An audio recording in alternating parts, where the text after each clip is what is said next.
of India.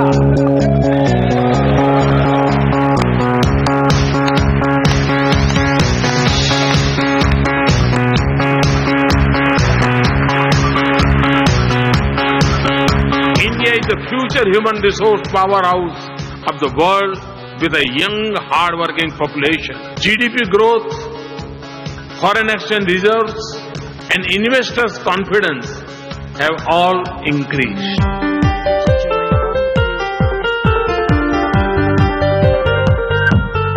No leader in the world understands this more than Prime Minister Modi on how it can change and completely transform a country. We will not only make in India, but we will innovate in India and take the products that we develop and make to the world. India is an amazing nation. It's a great nation.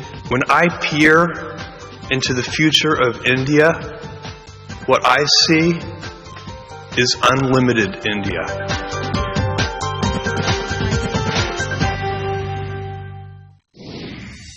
Welcome back. You're watching our special coverage of Prime Minister Modi's visit to Washington, D.C. in the United States. During the 2 days that Prime Minister Modi was present here, he did not just interact with President Obama, congressmen, think tanks, but he also interacted with top business leaders. Strengthening economic ties between India and the United States was high on Prime Minister Modi's agenda. $45 billion have been committed by members of US IBC, which includes Cisco, Amazon, American Tower, and you name the big companies present in the United States who have presence in India, and they are probably on that list. Now, there are also 6 nuclear reactors which are going to be set up in India. Westinghouse, a company which is going to be partnering with the Nuclear Power Corporation of India. We spoke to its CEO, and here's what he had to say. We are really happy with the announcement today about this commitment to build 6 AP 1000 reactors in India. We have been working for a long time in this opportunity. We have a team working very closely with the Nuclear Corporation Power and Limited in India and CPIL, and also with the government of India. And really, we continue working in order to make this happen. What kind of investments will you be making in India? Is it just that you will be supplying the nuclear reactors, or there is going to be some financial investment also that your company will be making? Obviously, Westinghouse is investing already because we are working hard in making this happen. At the end of the day, financing nuclear power plants is a very complex structure, and what we have is the support of the government of the United States and also the government of India to put in place a financing plan that would require the working together many different entities, and obviously Westinghouse will be investing also. Could you share with us the figure of investment and what kind of partnership would there be from the side of NTPC? At this point in time, I cannot share with you what numbers we are talking about, because all of that is a commercial discussion we are having these days with NPCIL, and it's very confidential information, the total cost of the project as well as other commercial terms. But what I can tell you that is a significant investment. We are talking about billions of dollars, and that is a big commitment from Westinghouse and other partners in India. We are really committed to create jobs in India. We are really committed to localize part of our supply chain in India, but also we are bringing our supply chain in the United States, our supply chain in Japan, and other countries in the world. But in reality, Westinghouse is one of the few nuclear vendors that could localize a lot in the countries where we build. Well, in addition to the state of Gujarat, are there any other states in India that you are intending to set up these nuclear power plants? At the beginning, we need to start working with this project, and moving forward, we are very willing to work in other different states in India. We know that there are different sites that are available or could be available, and at the end of the day, site allocation is a decision of the government of India. And at the end of the day, Westinghouse will be willing to work in all these sites if all the sites are technically okay. Well, my last question to you is that what kind of timeline have you set for this project with NTPC? By when will you be ready to supply the nuclear reactors? By when are they going to be put in place? Yeah, do you know that building a nuclear power plant is a long-term project? We are talking about normally 10 years from the beginning of the process till the end of the process. Construction is shorter than that, but the entire process is like that. You saw in the statement today from the meeting between Prime Minister Modi and President Obama that the idea is to have a final contract in place by June 2017. That means that at that time the real project will start, and most likely by early 20s the first reactor will be connected to the grid. I have with me Dr. Naushad Forbes, the president of the CII. Dr. Forbes, welcome to CNBC TV 18. My first question to you is that you've been here since Sunday. Prime Minister Modi arrived in the United States yesterday, and there has been a lot of noise around his visit to the United States. There are a lot of expectations that have been built around it. So far, are you satisfied with the way things have progressed? There was a meeting with the think tanks yesterday. Of course, there was a separate meeting that you had with another set of think tanks. What is your sense from the meeting? So, first of all, this is the Prime Minister's fourth visit to the US. I think it's his seventh meeting with the President, and the personal rapport that has been established is very productive. It's very beneficial for both countries in taking the relationship forward.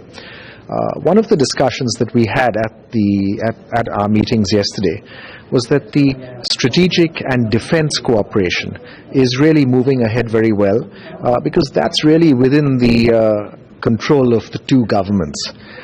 The third leg is the economic relationship. And while the strategic and defense relationship was built on the earlier economic relationship, it seems like in the last few years, the economic relationship has not progressed as much as the strategic and the defense relationship has. And the reason it hasn't is because of that's up to firms, that's up to individual firms. Right. Both in the US and in India, it depends on individual firms in India, individual firms in the US, wanting to trade with each other, wanting to grow the business that they have in each other's countries. At the meeting at the think tanks yesterday, I think the broad sense was that while much is happening, there's a lot of growth that we're showing on the ground, the gap between the potential of what can be achieved and what we're still actually achieving is big. So we have bilateral trade now of $100 billion. Our ambition is to take it to $500 billion. That's eminently possible, but it needs a lot of change in both sides, and in particular, we can talk about this more, it needs, I think, some change and adjustment in expectations too. I have with me Mr. Sivakumar. Mr. Sivakumar, welcome to CNBC TV 18. My first question to you is that you were here at the 41st Leadership Summit being organized by the US IBC. There were 460 delegates who were present, and this includes business leaders as well as corporate leaders. What was your key sense from the whole host of speeches that you heard, particularly that of the Prime Minister? I think overall I would say the first sense I got was of a lot of commitment to India. So you look at Dilip Sanghvi's achievements, 33 years, 17 acquisitions, half his sales coming from America, deep commitment to innovation and the market. So that was one. John Chambers' speech talking about, two great democracies, the disruption world which is going to happen out there thanks to the internet, and what digital is going to do to the two economies. That was a fantastic speech again.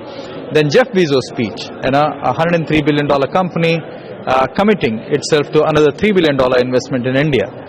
And of course the Prime Minister's speech, where he laid out the macroeconomic conditions, the inclusion, the financial inclusion, then he talked about corruption and what's happening out there. And then finally for me was that the bipartisan support for India from both the Democratic as well as the Republican senators was, I think, a fantastic testament to the evening, which is where you started your question, to say, here's commitment to India. And I think two great democracies, two great nations, and I think a phrase the Prime Minister used, saying that India will be a future engine of growth, and future engines of growth will be democratic. I thought that was a nice way of putting the relationship between India and America in context. Well, he also mentioned that it is not just products that the U.S. should open its market to. They should also lay emphasis on opening their markets to services. Do you think that you said that there was a bipartisan consensus, both sides brought into it? Yeah, so I think what the Prime Minister said was America's innovativeness, the startup culture and its R&D prowess, combined with Indian entrepreneurship, both on the products and services side, has a huge potential for both countries.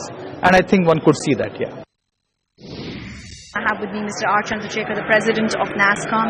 Mr. Chandrasekhar, welcome to CNBC TV 18. You were present at the US IBC event, which was attended by 460 delegates. There were businessmen as well as congressmen who were present at this conference.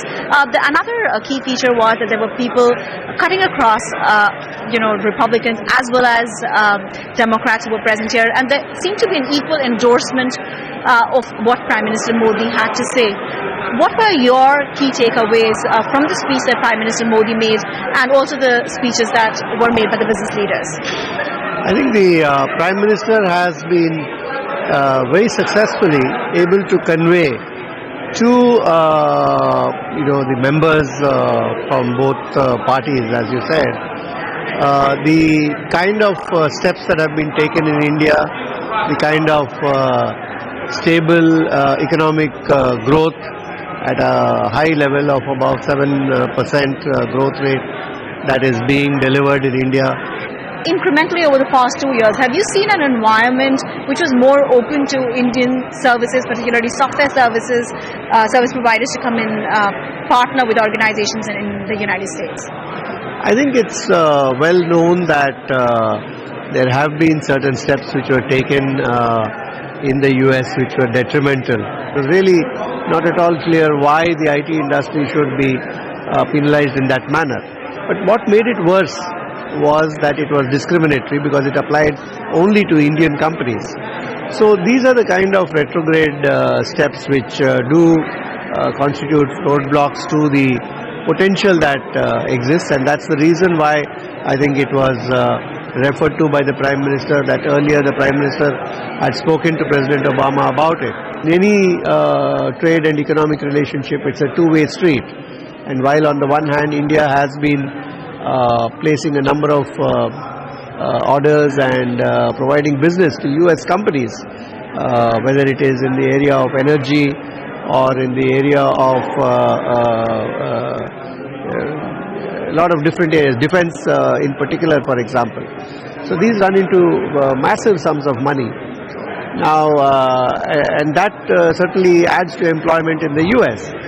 So I think it's important that each country should not start measuring for each transaction whether they are, getting, the best possible deal for themselves. Prime Minister Modi told US Congressmen that the constraints of the past are behind us and the foundations of the future have been laid. This, in a sense, sums up Prime Minister Modi's visit to the United States. With that, it's a wrap on the show. Thank you for watching.